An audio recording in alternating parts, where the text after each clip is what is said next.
तो चलिए दोस्तों, आज का काम स्टार्ट करते हैं। हम लोग एडमिशन ऑफ अ पार्टनर कर रहे थे, हमने उसके सारे बेसिक्स क्वेश्चन कर लिए हैं, ठीक है ना। बिल्कुल अलग अलग से सेपरेटली सारे टॉपिक्स को समझ लिया है।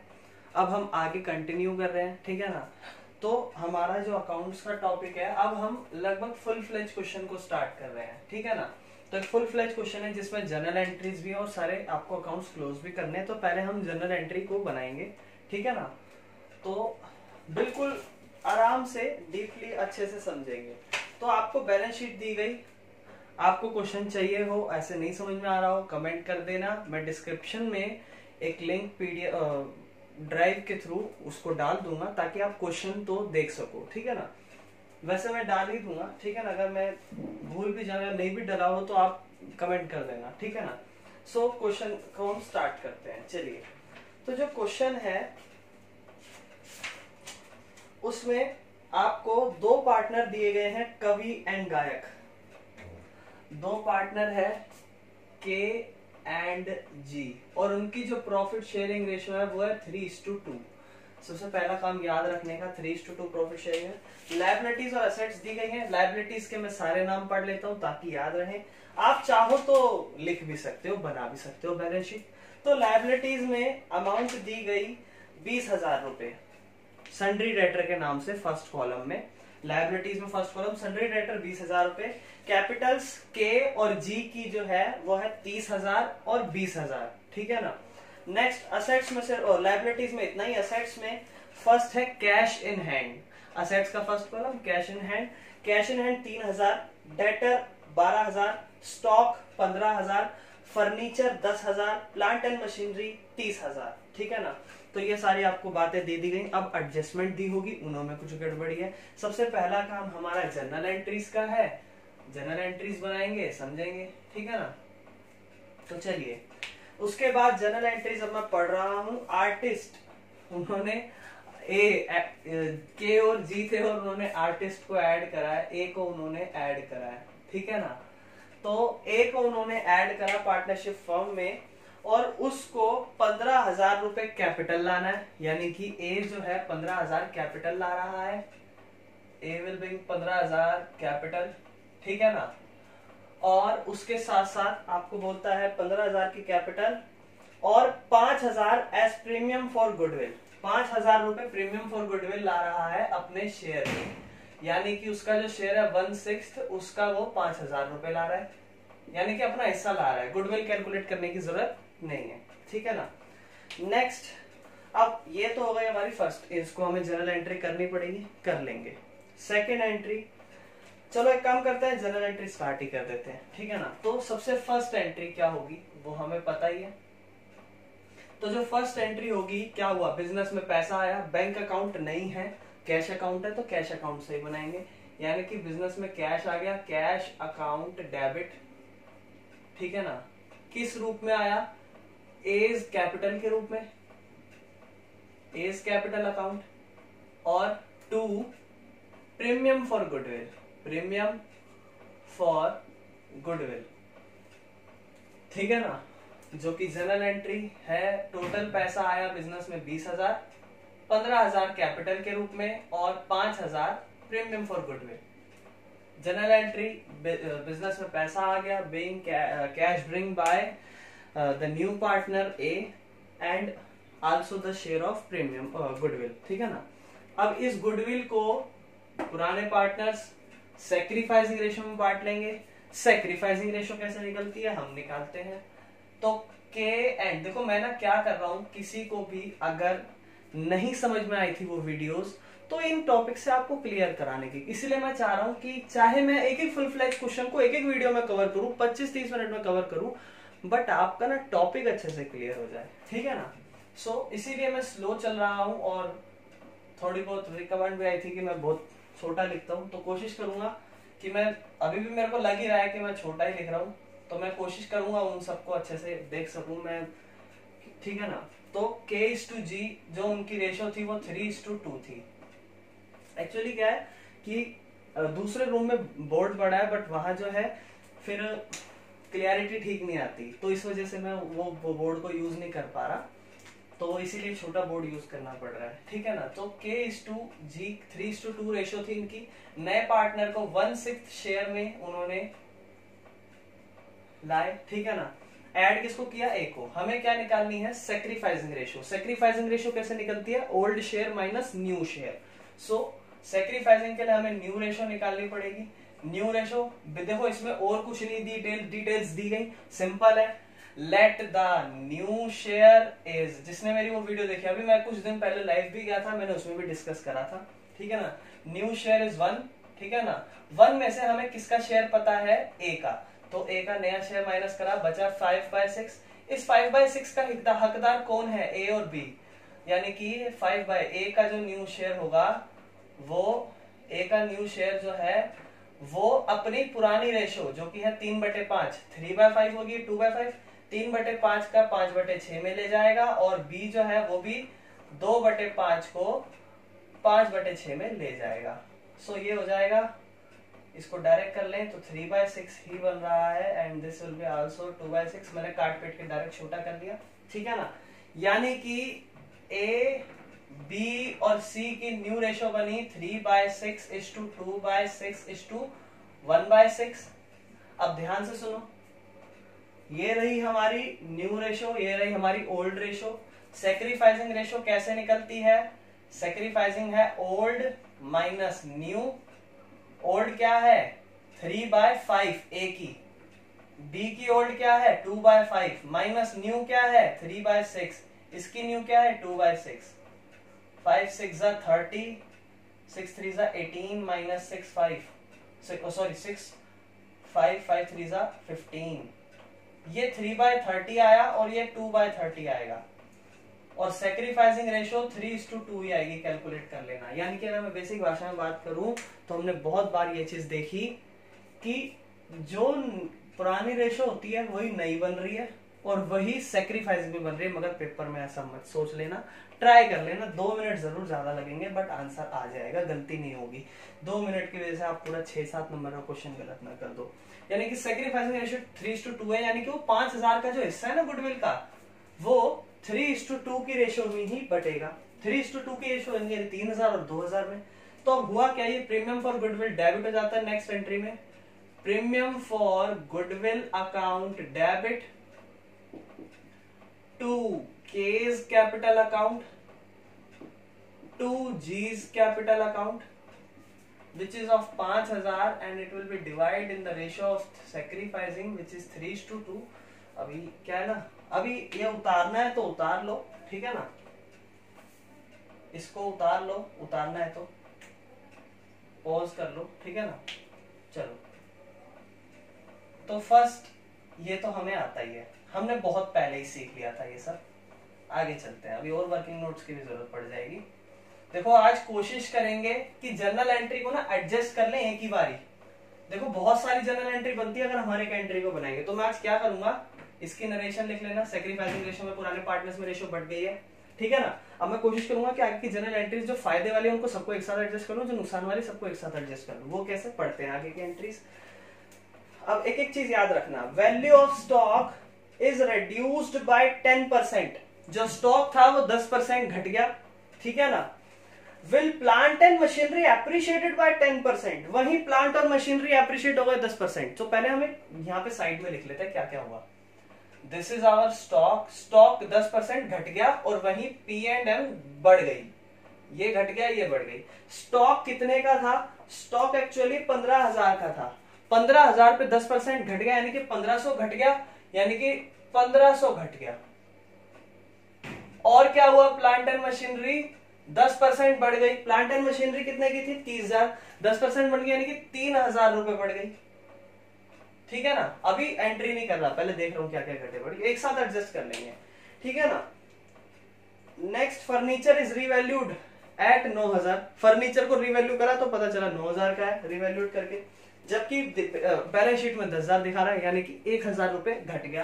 तो यहां फर्नीचर को भी लिख लेता हूं, फर्नीचर घट गया 1,000, ठीक है। आगे चलते हैं। और आगे बात करी गई, एक प्रोविजन फॉर डाउटफुल डेब्ट है जो कि क्रेडिट हो गया है सन्ड्री डेटर अकाउंट पे 5% और 200 रुपए and 200 is to be provided for an electricity bill. देखो इसको कंफ्यूज लोग ना समझ नहीं पाते क्या है। देखो पहली चीज तो सन्ड्री डेटर में से प्रोविजन है, वो तो भैया नुकसान है, डेटर का डाउटफुल डेब्ट है वो तो ठीक है। दूसरी लाइन क्या है उसमें बोलता है एंड 200 रुपए is to be provided, provide कराने हैं इलेक्ट्रिसिटी बिल के, यानी कि आउटस्टैंडिंग इलेक्ट्रिसिटी बिल है, ध्यान रखना। यानी कि एक आउटस्टैंडिंग इलेक्ट्रिसिटी बिल यानी कि लायबिलिटी बढ़ गई है कितने रुपए से, 100 रुपए से, सॉरी 200 रुपए से। और उसके साथ साथ प्रोविजन फॉर डाउटफुल डेब्ट है, प्रोविजन फॉर डाउटफुल डेब्ट है कितना, 5%। डेटर कितने हैं हमारे 12,000, 12,000 का 5% विल बी 600 रुपए, है ना। चलिए आगे चलते हैं। नेक्स्ट एंट्री इन्वेस्टमेंट थी 1,000 रुपए की जो कि बैलेंस शीट में मेंशन ही नहीं थी, is to be taken into account. यानी कि 1,000 रुपए की इन्वेस्टमेंट थी बैलेंस शीट में जो कि दिखाई नहीं तो क्या करो, दिखा दो इन्वेस्टमेंट, फायदा असेट्स है, यानी कि इन्वेस्टमेंट बढ़ती हुई है। कितने रुपए की इन्वेस्टमेंट बढ़ गई है, 1,000 रुपए की। चलिए और बात भी कर लेते हैं आगे जाके।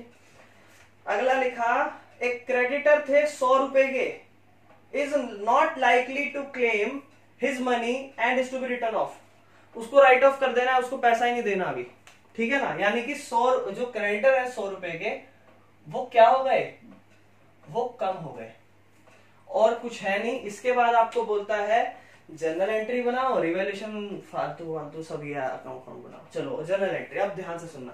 सबसे पहले तो मैं नुकसान वाली कर लेता हूं, ठीक है ना, नुकसान वाली कर लेता हूं। तो चलो नुकसान वाली करते हैं।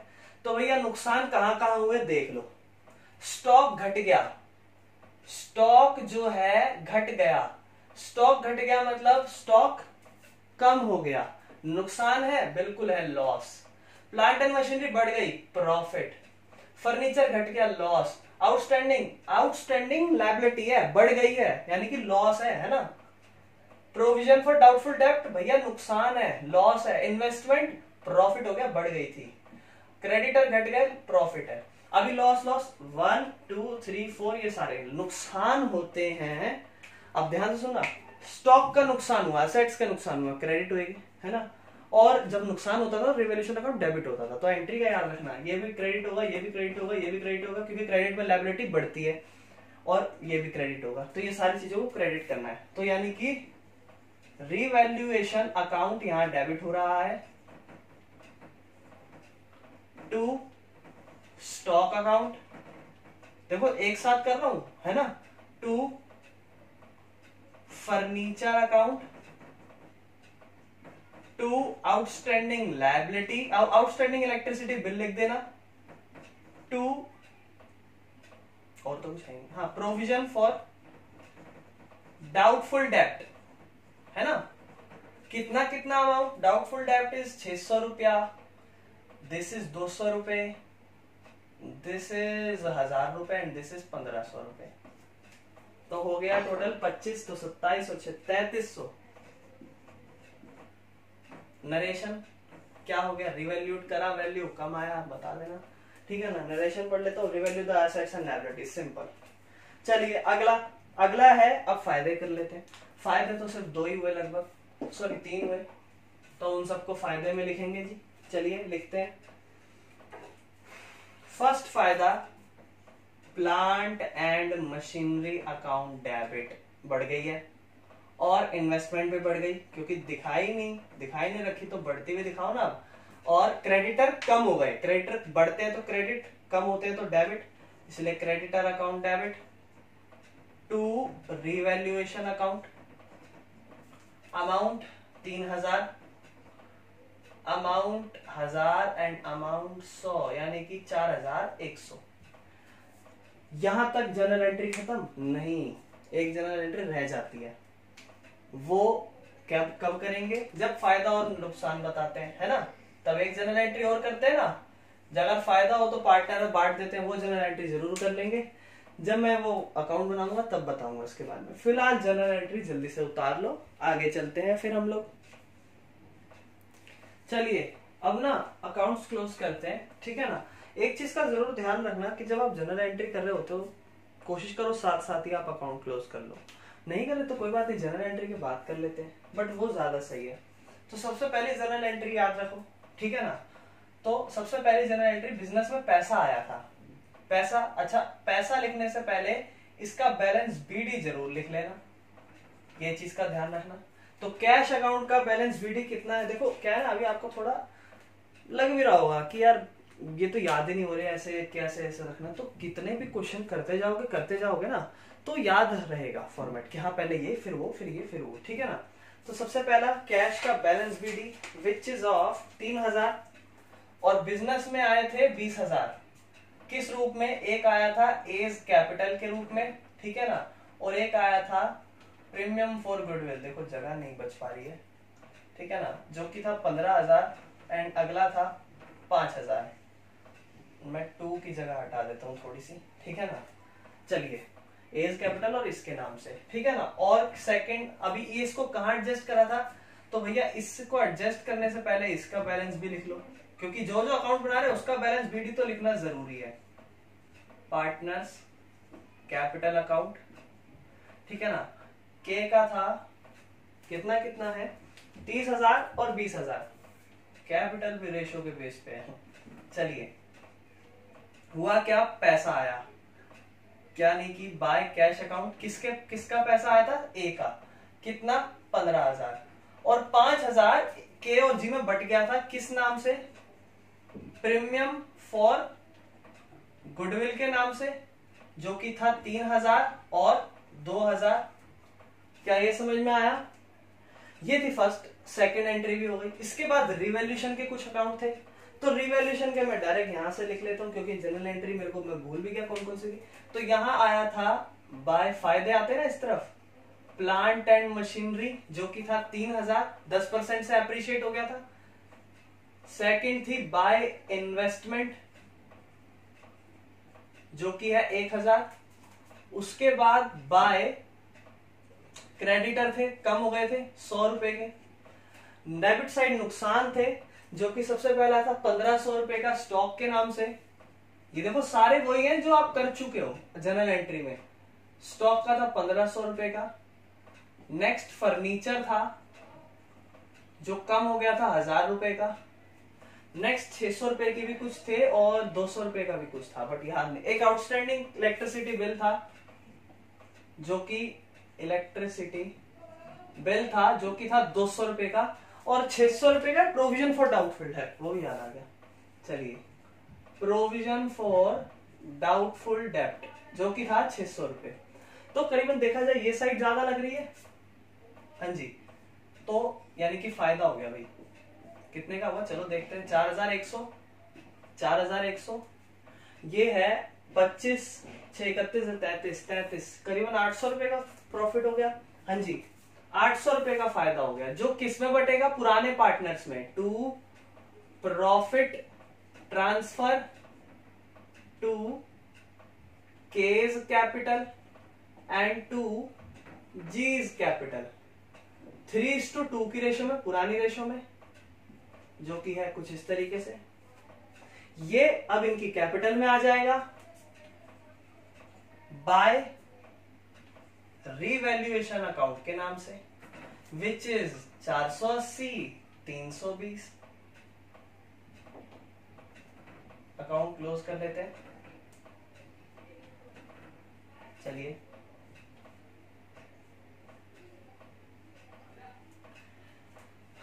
ये हो जाएगा 33,480, 22,320, इसकी कैपिटल आई 15,000 की,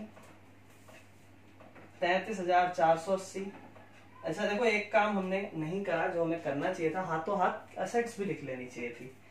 कोई बात नहीं, नहीं लिखी तो अभी अलग से भी लिख लेंगे, बट कोशिश करें कि जब भी आप रिवैल्यूएशन अकाउंट बनाएं तो उसको हाथों हाथ एडजस्ट कर लो एसेट्स में, ठीक है ना। बाद में ना थोड़ा डाउट रह जाता है, ठीक है ना। यही बैलेंस होगा, यहां लिख लेता हूं मैं पहले कैपिटल अकाउंट। कैपिटल अकाउंट में KGA 33,480, 22,320, 15,000, और इसको टोटल हम करके देखेंगे। अच्छा यहाँ कैपिटल अकाउंट वैसे बैलेंस शीट बनाने के लिए नहीं बोली थी इस क्वेश्चन में, पर हमने फिर भी बना दी। चलिए कोई बात नहीं, आंसर आप मैच कर लोगे। 15 5 20, 20 और 3 23,000, 23,000 जो कि यहाँ कैश एंड हैंड के नाम से 23,000 यहाँ आ जाएगा। चलो इसको भी ऐड कर लेते हैं। 33 और 22 55, 55 और 15 70,800, शायद, पक्का नहीं, चेक कर लेना, ठीक है, ऊपर नीचे हो सकता है। अभी क्रेडिट साइड में और क्या थी, सन्ड्री क्रेडिटर थे 20,000 के, जो कि अब 20,000 के नहीं रहे, अभी वो रह गए 19,900 के।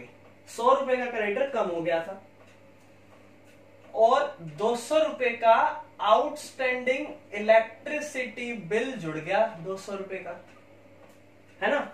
और अभी असेट्स बची। असेट्स में स्टॉक है, स्टॉक भैया 1500 रुपए, 15,000 का था, 10% कम हुआ तो हो गया होगा 13,500 का। फर्नीचर 1,000 कम हो गया, फर्नीचर 10,000 का था, अभी 9,000 हो गया है।